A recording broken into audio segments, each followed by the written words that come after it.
بسم اللہ الرحمن الرحیم۔ عزیز طلباء السلام علیکم۔ اسٹوڈنٹ صنف ادب کے حوالے سے پچھلی ویڈیو میں آپ کو میں نے بتایا تھا کہ ادب کی تعریف کیا ہے، ادب کسے کہتے ہیں۔ ادب انسانی جذبات کے لفظوں کے ذریعے خوبصورتی سے اظہار کا نام ہے۔ اس میں صنف شاعری اور صنف نثر دو اہم اصناف ہیں۔ صنف نظم سے متعلق ہم تمام تفصیلی جائزہ پچھلی ویڈیو میں لے چکے ہیں۔ اس ویڈیو میں ہم اصناف نثر میں شامل تمام اصناف کا ہم جائزہ لیں گے۔ سوال یہ ہے کہ اصناف نثر کیا ہے؟ تو نثر کے لغوی معنی ہیں بکھری ہوئی شے کے ہیں۔ وہ تحریر جو منظوم نہ ہو، یعنی کہ نظم کی صورت میں نہ ہو بلکہ عام گفتگو کی طرح لکھی جائے، اس میں بہترین الفاظ کو سادہ مگر عمدہ طریقے سے بیان کرنا اصناف نثر کہلاتا ہے۔ اس میں جملے کی ساخت پر زیادہ توجہ دی جاتی ہے، جملے کو معیاری انداز میں لکھا جاتا ہے۔ اصناف نثر میں افسانے، ناول، آپ بیتی، جگ بیتی، داستان اور سفر نامے وغیرہ شامل ہیں۔ اردو نثر کو ہم دو بڑے اہم گروہ میں تقسیم کر سکتے ہیں، ایک افسانوی اور غیر افسانوی۔ افسانوی نثر ایسی نثر ہوتی ہے جس میں تخلیقی کہانی پیش کی جائے، اور غیر افسانوی نثر میں حقیقی مباحث کو سادگی سے پیش کیا جاتا ہے۔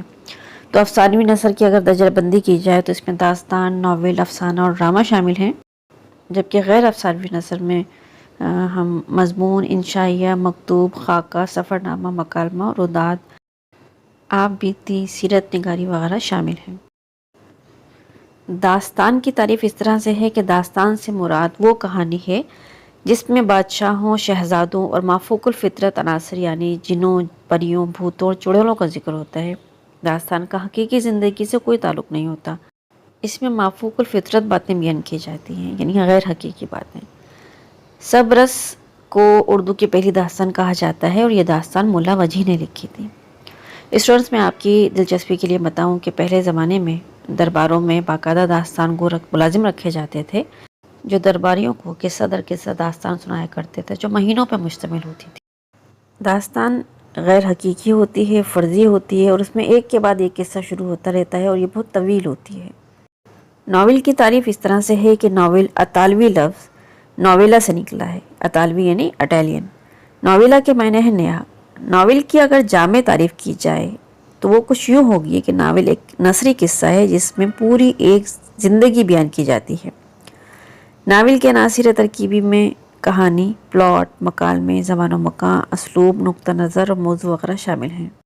اردو کے پہلے ناول نگار ڈپٹی نذیر احمد ہیں۔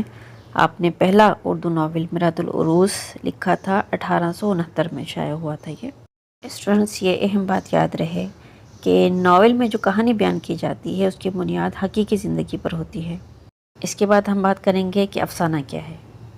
اردو میں افسانے کے معنی ہے جھوٹی اور مبالغہ آمیز بات کے، یعنی کہ ایسی کہانی جس میں رنگ آمیزی شامل ہو یا جھوٹی ہو، فرضی کہانی ہو جو زندگی کے کسی ایک پہلو پر روشنی ڈالتی ہے۔ افسانہ ایسی مختصر تحریر ہوتی ہے جو ایک ہی نشست میں پڑھی جا سکے، یعنی آدھا گھنٹے سے 2 گھنٹے کے درمیان یہ پڑھی جا سکتی ہے، اتنی مختصر ہوتی ہے۔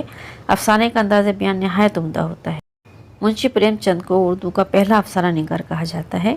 افسانے کے اجزاء ترکیبی میں کہانی، پلاٹ، کردار، مکالمہ اور منظر شامل ہیں۔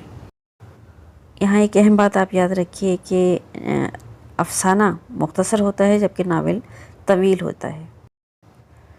ڈرامہ یونانی لفظ ڈرو سے نکلا ہے جس کے معنی کر کے دکھانا ہے۔ یہ ایک ایسی صنف ہے جس میں کہانی کو کرداروں کے ذریعے اسٹیج پہ پیش کیا جاتا ہے۔ ڈراموں کو عمل سے جڑا ہوا ادب کہا جاتا ہے۔ ڈرامے کے اجزاء ترکیبی 6 ہیں: قصہ یا پلاٹ، کردار، نفس موضوع، مکالمہ، موسیقی اور بصری مواد۔ ڈرامے کی اقسام میں المیہ، طنزیہ، مزاحیہ، رزمیہ، تربیہ شامل ہیں۔ مضمون کہتے ہیں کسی ایک موضوع پر اپنے خیالات، مشاہدات، معلومات، تجربات وغیرہ کو منظم اور مدلل انداز میں تحریر کی صورت میں پیش کرنے کو۔ یہ ایک غیر افسانوی صنف ہے۔ مضمون کے لیے موضوع کی قید نہیں۔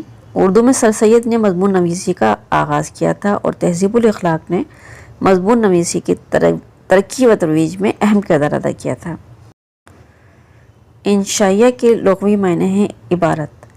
انشائی نثری ادب کی وہ صنف ہے جو مضمون کی مانند لگتی ہے مگر مضمون سے الگ انداز رکھتی ہے۔ انشائیہ میں انشائی نگار آزادانہ طور پر اپنی تحریر پیش کرتا ہے جس میں اس کی شخصیت کا پہلو نظر آتا ہے، کسی خاص نتیجے کے بغیر بات کو ختم کر دیتا ہے، یعنی نتیجے کو قاری پہ چھوڑ دیتا ہے۔ مشہور انشائیہ نگاروں میں محمد حسین آزاد، سر سید احمد خان، ابوالکلام آزاد، مرزا فرحت اللہ بیگ، پطرس بخاری، خواجہ حسن نظامی، رشید احمد صدیقی اور ابن انشا وغیرہ شامل ہیں۔ مکتوب نگاری، جسے ہم خطوط نگاری بھی کہتے ہیں، خط عربی زبان کا لفظ ہے جس کے معنی ہیں تحریر، لکیر، مکتوب یا چٹھی وغیرہ۔ خط دو لوگوں کے درمیان گفتگو کو کہتے ہیں۔ یہ ادب کی قدیم صنف ہے، مگر یہ ادبی شان اور مرتبہ اس کو کب حاصل ہوا، اس بارے میں ڈاکٹر سعید عبداللہ کا خیال ہے کہ خطوط نگاری خود ادب نہیں ہے، مگر جب اس کو خاص ماحول، خاص مزاج، خاص ساتھ میسر آ جائیں تو یہ ادب بن سکتی ہے۔ اردو ادب میں غالب کے خطوط کو ایک اہم مقام حاصل ہے۔ اگر ہم ان کے خطوط کا مطالعہ کریں تو اس میں ان کے عہد ہمارے سامنے جیتا جاگتا نظر آ جاتا ہے، مکمل عہد کی تصویر ہماری آنکھوں کے سامنے پھر جاتی ہے۔ اب بات آتی ہے سفر نامے کی۔ سفر نامہ ایک جدید نثری صنف ہے۔ اس میں تخلیق کار کسی سفر سے جڑی پوری کہانی یا اس سے متعلق کسی خاص واقعے کا ذکر کرتا ہے۔ سفر نامے میں مصنف سفر کی روداد ادبی انداز میں تحریر کرتا ہے جس کو آپ بیتی کی شکل بھی قرار دیا جا سکتا ہے۔ سفر نامہ رہنما کی حیثیت بھی رکھتا ہے۔ سفر نامہ نگار سفر نامہ اس انداز میں تحریر کرتا ہے کہ قارئین اپنے آپ کو مصنف کے ساتھ شریک سفر محسوس کرتا ہے۔ اردو کا پہلا سفر نامہ یوسف کمبل پوش کا عجائب فرہنگ ہے۔ خاکہ نگاری کے معنی ہیں خاکہ کے لغوی معنی ڈھانچہ بنانا یا مسودہ تیار کرنا۔ اس کو اسکیچ بھی کہتے ہیں، پین اسکیچ انگلش میں کہا جاتا ہے، جبکہ ادبی نقطہ نگاہ سے خاکہ شخصیت کی ہو بہو عکاسی کا نام ہے۔ خاکہ نگاری میں نہ صرف شخصیت کی ظاہری تصویر کشی کی جاتی ہے بلکہ باطن کا احاطہ بھی کیا جاتا ہے۔ نثری ادب کی ایک اہم صنف روداد نگاری بھی ہے۔